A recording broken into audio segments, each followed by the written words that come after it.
Avec la pandémie, le tourisme local est en plein boom. Il y a les châteaux, les musées, mais aussi les ateliers des artisans d'art.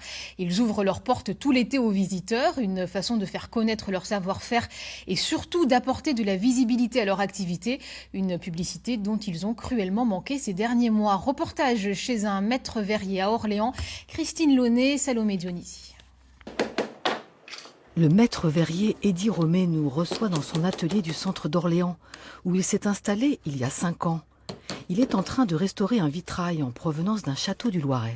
Là, je rassemble mes pièces sur mon vitrail et là, je fais comme un grand puzzle.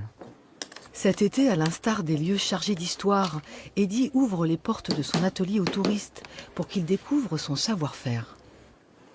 On leur explique le démontage du vitrail, le dessin, la peinture sur verre, parce que chaque vitrail, on peut avoir un vitrail qui a des verres de couleur, et après on peut avoir un vitrail avec de la peinture sur verre. Alors là, la peinture sur verre, là, il a toute une technique, et c'est là que ça dure beaucoup plus longtemps. Si pendant le confinement, le maître verrier a continué à travailler, aujourd'hui son carnet de commandes est plus incertain. Une situation qui touche l'ensemble des artisans d'art de la région.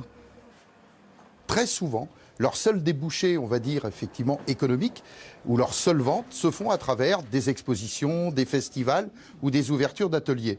Tout cela, bien évidemment, avec la crise de la Covid, a été stoppé et donc ils subissent, si vous voulez, actuellement, des pertes de chiffre d'affaires monumentales.